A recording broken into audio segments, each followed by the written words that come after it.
Hello and welcome to the Be Formless Flow Driven CEO podcast on Tuesday, 24th of June. Sometimes I talk about the date, sometimes I talk about the day, but I'm here and I'm really excited to be welcoming to the show Rosalind, but we'll call you Ros today, Ros Cardinal. Did I get that surname right, Ros? You did tell me before. Yes, Cool. So no, that's welcome fine. to the show, Ros. I'm super thrilled to have you on board. Thanks for having me. Excited to be here. Yeah, and it's good that we're both in the same zone. You're in Tassie. You said south of Hobart, so we're both in chilly spots because it's super chilly here in Melbourne as well, right in the thick of winter.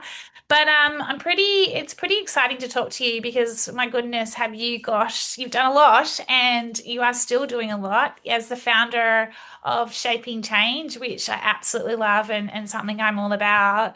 You're an Australian leadership and culture. Shaping Change is an Australian leadership and culture consultancy that obviously goes global with over 30 years experience you have in HR, organization development and executive coaching.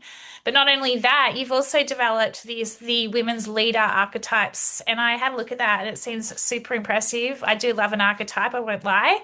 And it's an assessment and model that you created back in 2016. And you said the framework's been used by over 10,000 women, which is huge globally to benchmark and deepen understanding of women's leadership experiences.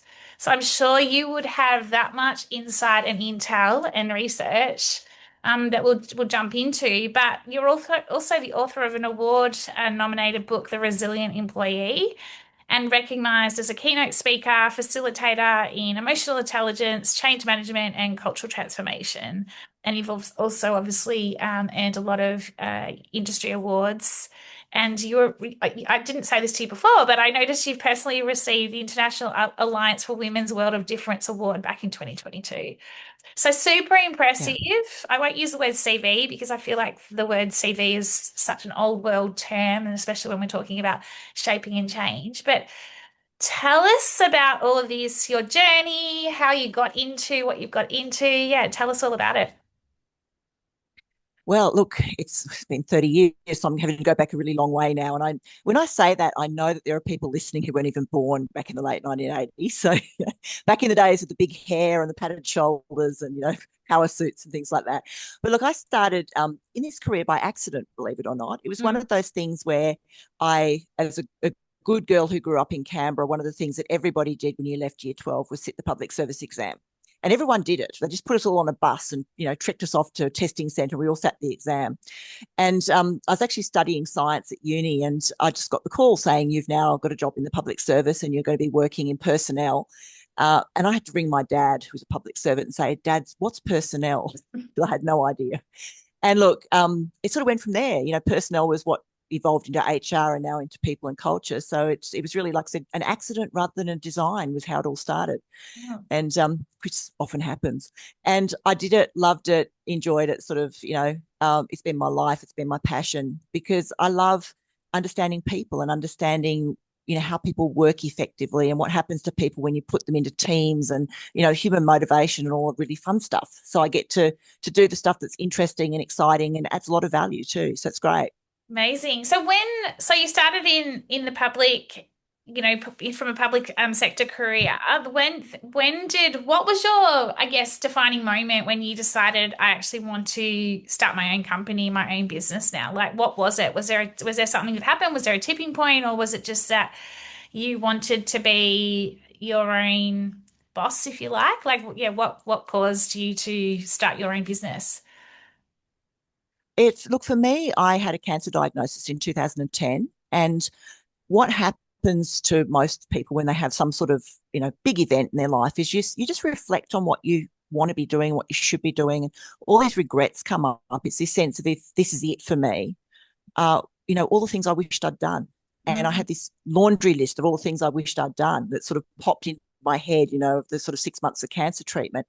And so I was really clear with myself and my family that things are going to be different once I'm better. And that was one of the things that really came to me, was this idea of I wanted to be doing more and impacting more people and helping more people. And I wasn't unhappy where I was. It was a great job, senior role, having fun, doing great stuff. But it was this sense that I wanted to be helping more people, and I couldn't do that inside an organisation, particularly a public sector. It was a government business enterprise, so GBE, and there just wasn't the scope to do that. So the business was really the logical evolution of that, I think. Wow, wow. It's so interesting that you had this form of adversity and you said to your family, we're going to do things differently. I'm going to do things differently. And it almost it's almost like it's reshaped your trajectory and you're making even more impact now. In terms of that impact, and I guess even for yourself as a leader, what's the sort of impact you've seen in your time in terms of, or what have you seen that women have faced, and then how have you like applying your models and from your business perspective, but also your archetype type model framework? What have you seen, and how do you apply it and use it? It's the thinking about women was something that, having been in a male dominated industry, I was working in the electricity industry, which is obviously very male dominated. My daughter's an engineer, so I sort of saw her starting university and being like, three women in a class of 200 people in university. And as I started coaching and consulting, so I started my business in 2012, and I started to see women who were looking for something else. They were inside organisations in corporates and government, and they were looking at leadership and going, I'm not sure I really want that. Like they hit the glass ceiling Mm, and they look at it and go, I actually don't know if I can be bothered trying to fight my way through that because I don't want the world that's on the other side. And so they were coming to coaching with this, I want to do something different. I don't know what it is. So can you help me exit? And they went off and, headed up not-for-profits and went to charities and started businesses and, did all kinds of really amazing things. But it just got me thinking about why it is that organizations are making why it's so challenging for women. And I remember running a leadership program for women, and we had a male departmental secretary come in because it was predominantly government. And one of the women said to him, can you give us a tip? Like if you were to say, this is something that has helped me be really successful as a leader and would help us, what do you think that would be? And he thought about it for a moment. He said, get a wife. I've got one. She's awesome. She's run my life. She's organized everything. She's smoothed the path so I could just purely focus in on my career. And I thought at the time, it's actually really sad that even a man has to say that I had somebody who ran everything for me so I could focus on my career. And I was thinking, what is it we've created with work? Like, why have we created this world where, yeah. women don't want to do it because they're looking at it and going, I want to spend time with my family. I don't want to be working 24/7. And men are looking at it and going, if I want to be successful, I've got to sacrifice that. I can't spend time with my kids. I've got to miss their school events because I need to be successful. And it's like, what have we done to ourselves? It's just almost insane when you look at the Yeah. way we've structured work. It's like so counterintuitive to what humans normally do. And that's what kind of got me, I really sort of started thinking about this. And so I went back to pre the Industrial Revolution and thought about how did we used to work back then, started reading about it. And before we created work, we used to all work together. Like we'd work together in villages and families, and we'd work on the Tribal. family farm together. Like you, as soon as a kid was old enough to start carrying things, they'd start carrying stuff and helping. And we all sort of worked together, but we stayed in our families and our communities.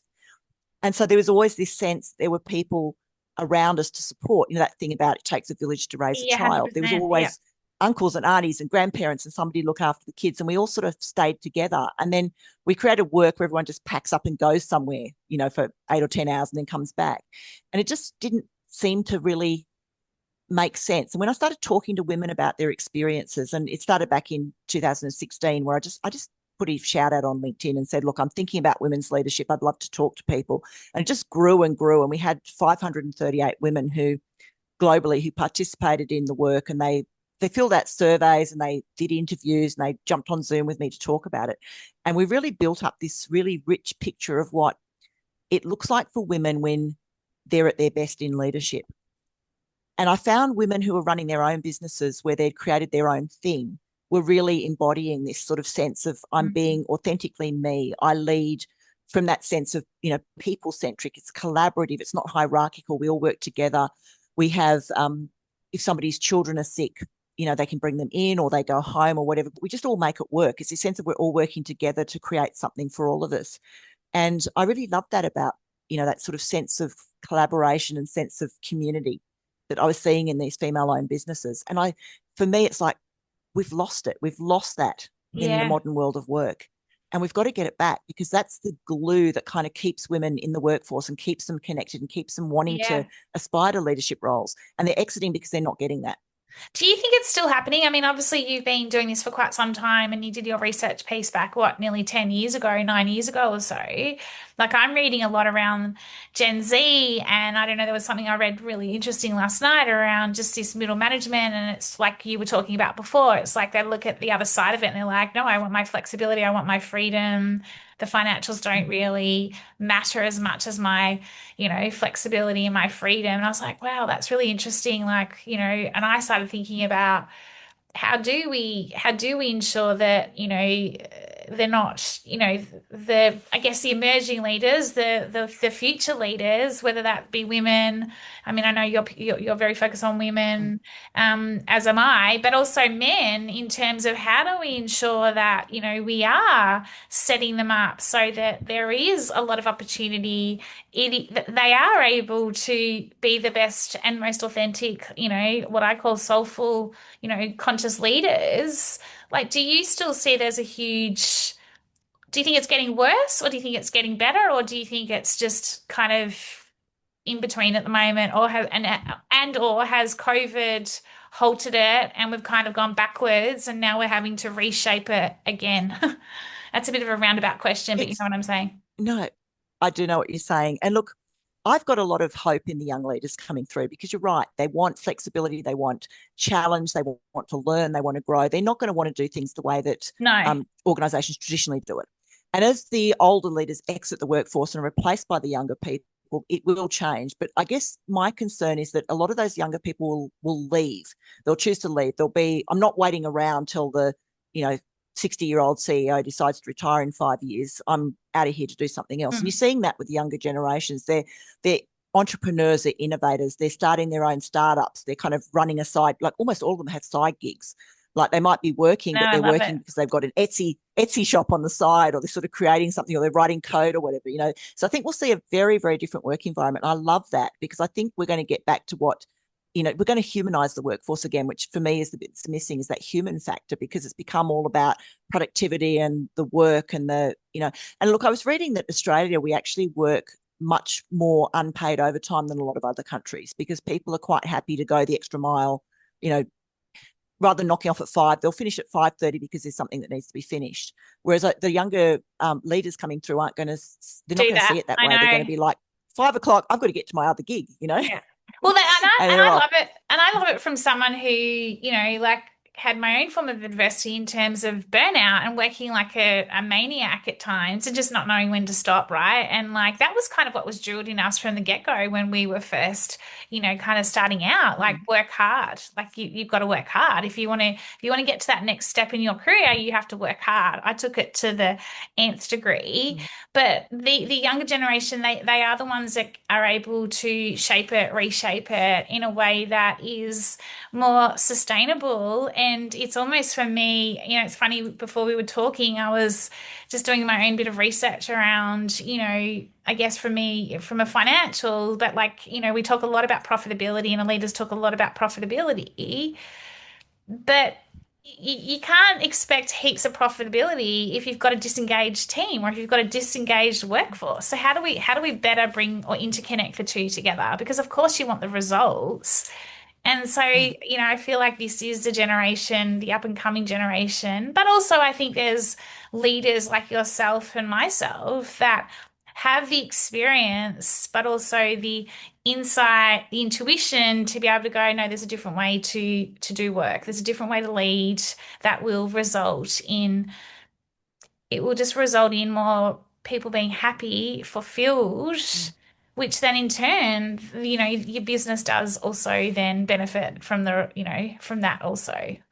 What's your thoughts Mm. on that? Look, it's going to be really interesting to see how things unfold, and I think a lot of it's to do with, um, it's almost like, say, back in my parents' day, it was almost like this unbroken loyalty contract that they had with their workplaces. It's like Yeah. you would finish school at 15, you'd start work, and you'd stay at that same place till you were 65, and then they'd give you a gold watch and you'd sail off into the sunset and live happily ever after. And then, so I was looking at that. That was my model for work hard, put in, be loyal to your organization, do what you can, burn yourself out, whatever that looks like, that really Yeah. intense work ethic stuff that we learned from our parents. And then I look at, like the younger generation. So they're looking at their parents who are kind of like, my age and, below. And they're going, but why would you do that? Because they looked at their parents being made redundant, losing their jobs, and they're sort of going, well, there's no sense of organizations being loyal to people. So why would I want to be loyal to an organization? So you've lost that social contract that kind of kept people committed to workforces no matter what. And so now workplaces need to make it, interesting, engaging. They need to find ways to help people learn. They need to bring that sort of wonderful entrepreneurial spirit. And rather than the person being like, work is my 9 to 5, which pays the bills, and then I've got this amazing side gig. It's like, how do you bring what they love about that side gig into the workplace? Because we've got to crack that nut, or we're never going to Yeah. really Yeah. engage that generation. They're going to be like, it's pays the bills and then I'm off. Yeah. And I think it's a Sorry, you go. go on.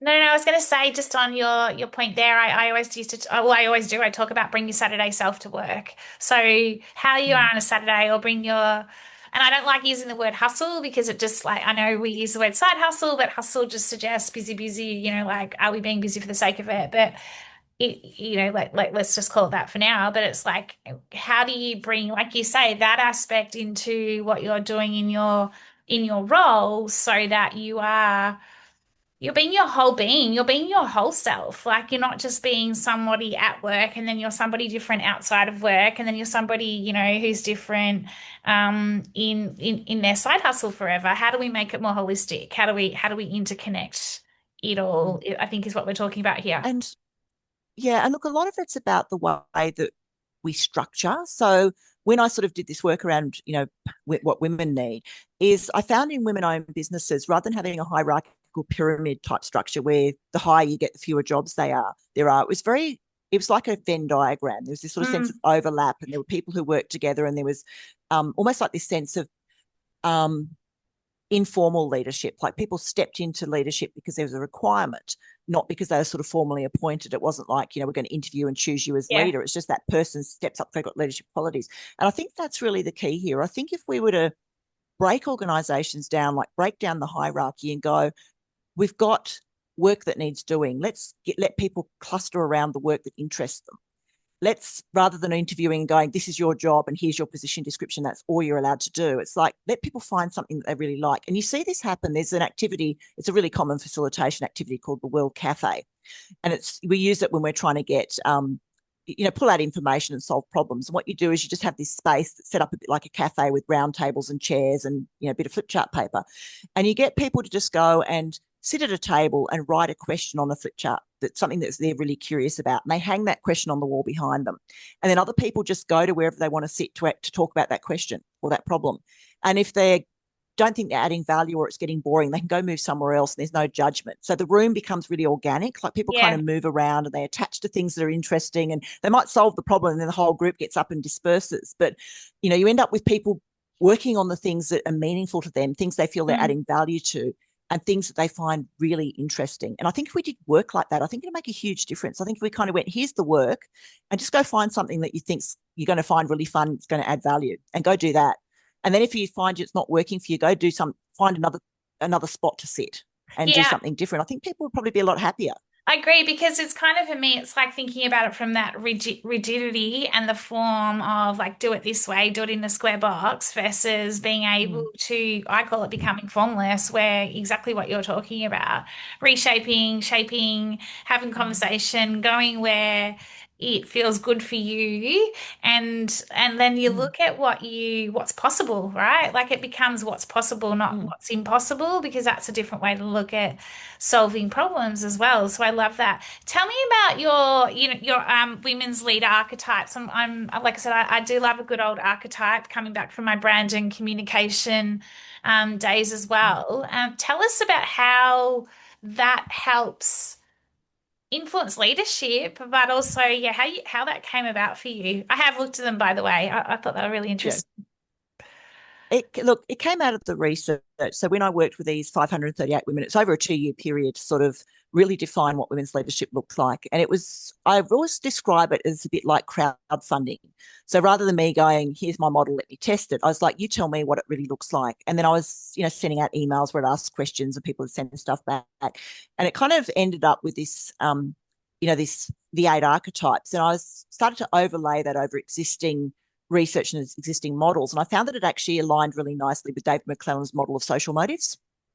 And so that sort of was really reassuring because it showed me that it was actually aligning with a researched, something that had been in existence for a while. And so I was able to go, actually, this is really interesting. That's actually lining up with this social motives model. And so that gave me the confidence to go, actually, there's something real in this. It's not just a series of stories that women are telling me. There's some real guts to this. So then we started pulling it together into the model and testing it. And that was when the assessment started in 2018. And we've had more than 10,000 women take the assessment now. And what I was finding is women were really resonating with it. They were getting in touch and going, I just did your assessment. And I found I'm a wise woman and I read it and it just resonates. I just love this. This is so me. And that's what I was really hearing is women were looking at it and going, this is totally me. They were seeing themselves in it in the way that they hadn't been able to see themselves in leadership previously. Previously, it was about, I can see the way leadership's supposed to be done in my organization, but I've always felt like I don't quite fit, or I'd have to modify too much myself to be to be that person. Whereas this was about, I can just be me. This me being me as a leader is actually not only authentic, but it's something that's now backed by a model. So I can look at it and go, that's me, but I can see there's actually structure to it now. And so the archetypes, very briefly, we've got 4 empowered archetypes and 4 shadow archetypes. And for those who haven't come across archetypes, it's just describes the pattern of behavior. It's like if you say somebody's I don't know, like a princess, or somebody's behaving like a diva. We know what that means. It's just a way of describing it. And so we had these, the archetypes model. We've got our, sovereign at the top, who's our sort of sense of self and self-empowerment and power and self-actualization, women at their best. And then we've got 3, what you'd probably call situational styles. So people do gravitate to one of them, but it's more about using all of them, finding that space where you can pull the right one out at the right time. And we've got the warrior who gets things done. We've got the wise woman who's very much about empowerment and knowledge and, mentoring and supporting women. And then we've got the tribe builder who connects people.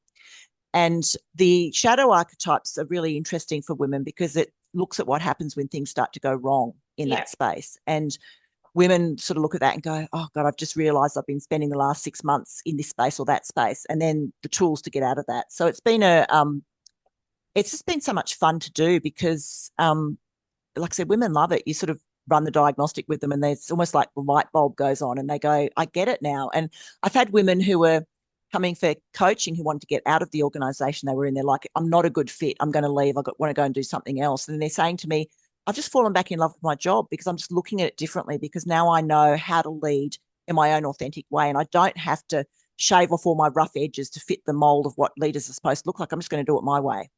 And it works for me when I do it like that. So it's I been love so it. much fun pulling it Yeah, so together. using those archetypes to be able to go, oh, that's me and I relate to that. And so then I Mm. can apply that in how I'm. So do you have tools for each different archetype? Like in terms of like you talked about the shadow archetypes, Mm-hmm. obviously tools to get out of that.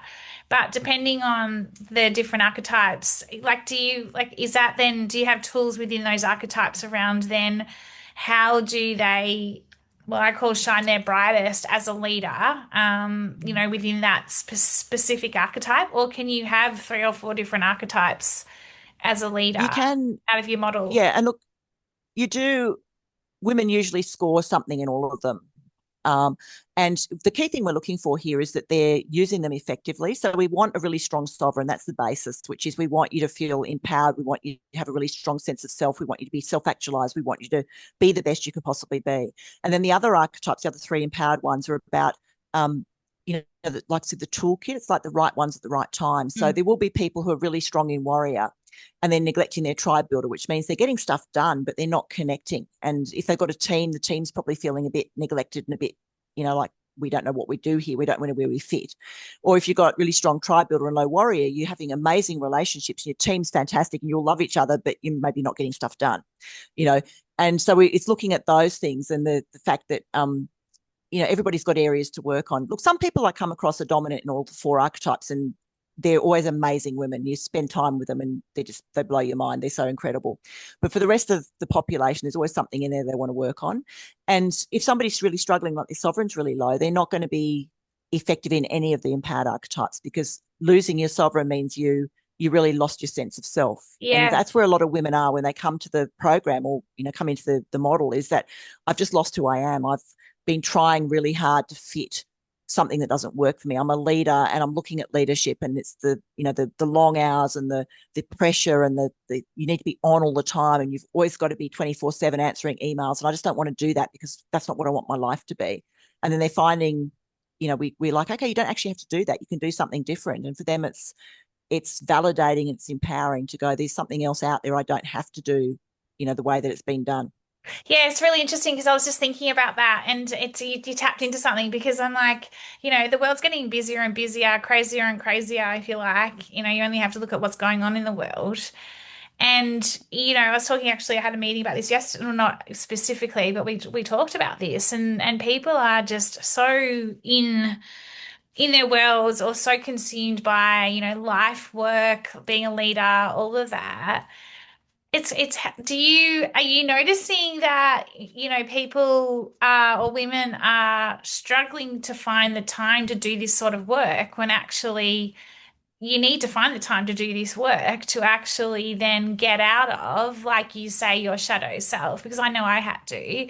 And quite often Mm. you have to sit with it and you have to, it's yucky, it's uncomfortable, it takes time. But the benefits are that you are then, living you're fulfilling your boundless potential. You're doing everything that you should be doing. But are you noticing that as well? Like more and more that, there's wanting to do it, but there's also then the ability to find the time to do it? Or are you getting women that are coming and they're absolutely at a point where they know they have to do this? Look, it's a bit of both. So I get, usually the diagnostic tool is the bit that kind of creates the aha moment, like when they do it and they go, oh my God, I'm just stuck in the tyrant or stuck in the lone wolf or whatever that looks like around that. Your tyrant and lone wolf are very, it's that Yeah. busyness, like the control, I've got to get everything done, perfectionism. And that's quite often the turning point where they just go, I just don't want to do this anymore. I don't want to be this way. Um, and it's really easy to slip back into that trap, though, that sort of sense of you're starting to feel empowered and everything's going really well. And then a deadline comes up and then you find yourself back in it again. So it's a bit of a work in progress with a lot of Yeah. women. It's that sort of 2 steps forward, 3 steps forward, 2 steps back. But it's providing the tools and the knowledge. And I actually had a coaching client yesterday who said to me, I think the biggest thing for me is that I'm now aware of it. And she said, now I reflect. So she was telling me the Mm. story about something that happened to her. And, I won't sort of dwell Yeah, on it. no, I know what you're But saying. essentially, she's telling me the story. And she's like, and then I stopped and I thought about this and I was reflecting on that. And she said, that's been the lovely thing for me is I'm now actually paying attention. Like when I'm going off the rails, I actually see it. And she said, I can't stop myself yet. She said, I'll get to that. But she said, the fact that I even notice and I Mm. take time to stop and go, whoa, what just happened there? And figure out what just happened. She said that's a huge step forward for me. So, sort of like that iterative process for her, as it is with a lot of women, is that process of being aware of it, stopping, going, that didn't work out. What happened here? And then Yeah. making some choices around it. And eventually she'll get to the point where the reflection happens before she does the thing. Yeah. I love that. And I love the impact you're making. When you booked in to do the pod, I asked a question around what, an experience or insight in life, leadership and business. And you've basically done this, but you talked around, I'd like to share the learnings from my work with women in leadership, spanning the last 9 years and over 10,000 participants, particularly how the modern leadership model and the way work is structured is unsuited to women and what we can do differently. What do you think? Because we've been talking about this the whole time, but what do you do? What do you think are the big, I guess, the three key things that we could be doing differently right now as as women, It's or the opportunity? not, yeah, and look, it's a tricky one because it's not a women problem. It's a structure problem. It's a No. design Yeah. problem. And so much of the time we make it a woman problem. It's like women need to do something different to themselves. They need to get, like, my daughter's got I've got twin grandsons who are two How and they're cute. adorable, but they're always sick because they go to daycare and they're always like, licking windows or whatever 2-year-olds do. And so she's really struggling at work. And, she's sort of getting messages around, you need to be better at this, you need to be more effective, you need to whatever. And she's really feeling the pinch around that. And it's about not necessarily about women needing to do something different. It's about we need to change the structure. And I don't think we're going to get that unless we get enough women in senior roles. And the problem is they opt out before they get there a lot of the time because it's not for them. And we need to get men who are allies in this process who go, actually, to be really honest, as a man in leadership, it doesn't work for me either. I'm not getting the chance to spend time with my kids. Like I was working with a organisation here in Tassie with some very senior men, and one of them said to me that the only time he sees his family is when he takes them on holiday once a year. It's crazy, You isn't know, it? and I'm like, that's insane. Like, why have we created something that thinks that's okay? So I guess if there were things that we could actually do, I would, if I had my way in a magic wand, I would dismantle the hierarchical structure of work and go to World Cafe style, like we talked about, where people get to go and find the things they're passionate about and they want to do and they can add value to and go do those things rather than being stuck in a particular job. I would definitely go for something like the 4-day working week because it's been proven in countries where they've done it, in organisations in Australia where they've done it. Mm, Most of them won't go back to 5 days because mm, 4 days works so well mm. for them. It frees people up. And I would make it okay to have whole of life. So it's not work-life balance, it's work-life integration. So Yeah, we that's how have I. times when we go off and we watch our kids have a sports carnival, but then we might work on a Saturday to make up for it, but we make it really flexible. And the flexibility during COVID was amazing. And I really thought we were going to nail it. I thought this is it, even though, COVID was horrible, it was the opportunity when we saw people head home and work from home and not have to commute that we really almost got there. And then I'm hearing, organisations saying people have to come back to the office and government organisations mandating return to work. And I'm looking at it and going, we kind of almost got there and now we're not, which is really sad. Yeah, it's like we had COVID and it was like a big kind of I think for me a moment in time. Melbourne, obviously longest lockdown, horrible, but also Mm, the opportunity to reset and look at everything differently. And then it was almost like mm, we got out of it and it was like, oh, we need to go back to the way we were pre-COVID. And yet we're now in this mm, situation where it's like we're still fumbling our way through because, and we haven't got I don't think we're there yet either. And I love your mm, ideas on how do we do it differently? How do we support women? How do and men as well, like in terms of talking about, mm, the client of yours who, has only sees his family once a year. From mm, your form of adversity, I know from my forms of adversity that life is precious, life is short. Like, when you talk about your whole self, we should be able to live our whole self. And for me, I agree. It's that life work flow, I call it, in terms of it mm, integrates. It's mm, okay to take an afternoon out during the working week. And like you say, you'll make up for it, but it doesn't mean you have to be chained to your desk looking at, mm, constantly doing it the way we've always done mm, it. It's women like you, it's women like myself that, and men that we need, to really shape and reshape the way we go forward and mm. that younger generation. What would be your one piece of advice for the younger generation, who are thinking about, kind of their careers and what they do, like, and the ability to make the impact they could potentially make? What would be your advice or tips to some of the younger ones that are, working through what it is they want to do? Yeah, Look, it's for everybody. It's not just for the younger generation, but you've got to find something you love doing, something that isn't yeah, going to feel like drudgery. Something, if you wake up on a Monday morning feeling sick in your stomach, you really shouldn't be doing what you're doing. yeah. You should be waking up on Monday, like you do on a Saturday, going, cool, it's Monday, not, oh God, Monday. And look, I think a lot of the startups are really getting this right. Like my son's in IT, so he's worked for a few startups in his time. And it's that flexibility that, like he's got a young child, like, Jackson's he must be nearly 18 months. I'm just trying to do the calculation in my head, nearly 18 months old. And when he was born and, he was a tricky child, he was a bit colicky and things. And where my son was working, they were like, just work whenever, you know, whatever you want to do. If you want to stay up, if you have to stay up late and mind your baby, then just clock on at lunchtime. They didn't care as long as the work got done. And he was working, like if Jackson got him up in the middle of the night, he'd be up, 2 o'clock in the morning doing some coding with Jackson on his lap. And that kind of environment is human friendly, this sort of thing where Mm, we go, it doesn't matter where you are or what hours you work or whatever, as long as the work's getting done. We're managing to outcomes, not hours.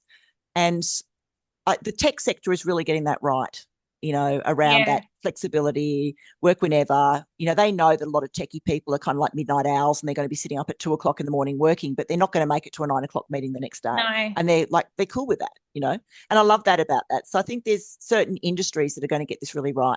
Yeah, managing outcomes on hours, I love that too. I'm all about that. The outcome, output-based modeling versus being wedded to time and hours, because time's subjective, right? We're so used to Mm. working from a clock time perspective where we're looking at our clock versus what you're talking about is that subjective time.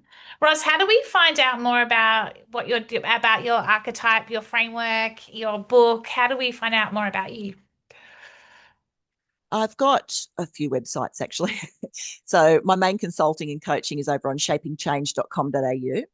And the archetypes now has a home of its own. So this happened a couple of years ago. I decided it was important enough to separate the websites out and give the archetypes a separate place. And the reason for that is because I started accrediting coaches in using the model for themselves. So I've sort of got two audiences. I've got the users of, which is the Shaping Change side, and I've got the coaches who are going to use the model in their own work, which sits over on so it's women's leader archetypes.com.au.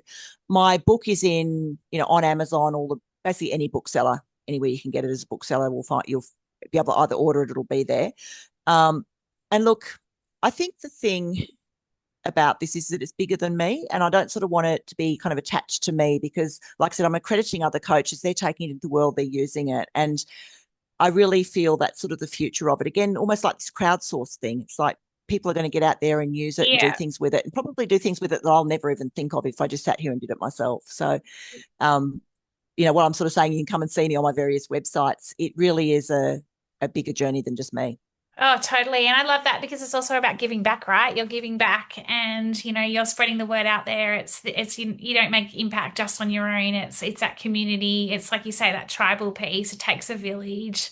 So I do love that because actually my final question was going to be to you. You've been in business for quite some time, I'm only starting out in my own business now, coming out of, a corporate role. That, what would be your one piece of advice for somebody who has big dreams, big aspirations, and what you've got a book on. What was your book called again? It was called The Resilient Employee. I think it's beyond just an Yeah. employee, right? Like, what would be your one bit of advice for someone who is in the thick of building their business, like with, has all the challenges that go with it. Call it as shadow archetypes if you like, but can see the other archetypes as well. What would be your one big piece of or a wise word of wisdom? When I sort of think back to when I started my business, I don't think I had any real idea until I got into it just how challenging but also exhilarating it was going to be. Because Mm. when you suddenly exit a business where you've had things like IT support and things like that, and all of a sudden you've got to do everything yourself. You become a jack of all trades, and you're kind of like, but I thought I was going to be doing my work that I love, not playing with my computer trying to get Windows to work. So there's going to be frustrations, there's going to be things that don't work, there's going to be all kinds of road bumps, but it's that idea of resilience, this thing of if you're really passionate about your business and about what you want to do, keep your eye on that. And the roadblocks are going to happen. It's just part of being in business. You're never going to start your own business and clients are going to flood through the door from day one and everything's going to work really smoothly. You're always going to be, battling tech, trying to work out how to do things, trying to do 50 million things at once because you haven't got anyone working with you. And the solopreneur life is actually really it's challenging, it's lonely, but it can be amazing at the same time. So it's remembering and hanging on to the amazing bits because they're definitely there. But I do see people start businesses and they get so discouraged by it's like, I thought I'd be actually doing real work and I've got to learn how to do marketing and I don't understand social media. And it's like, that's just part of the journey. You've got to learn to do all these things and you'll be a better person for it because you'll have all these extra skills you never had before. Yeah, I agree. And I think coming back to even what you said, like what we've been talking about, being your whole self, it actually enables you to Mm, be, you become even more of your whole self, right? And it's funny you were mm. talking about the word exhilarating because one of those words for my year this year and my intentions is exhilarating because it Mm. can be super Yeah. exhilarating, and then the next minute it can be like, oh my God, like doomsday, but it's yeah, I love it, and I love all your what you're doing, and I love all your advice and tips today, Roz. It's been super. I'm super grateful that we got to chat, and yeah, I'll be sharing more. I'll share all your details on the show, and look forward to seeing more of what you do and the impact you're making with others.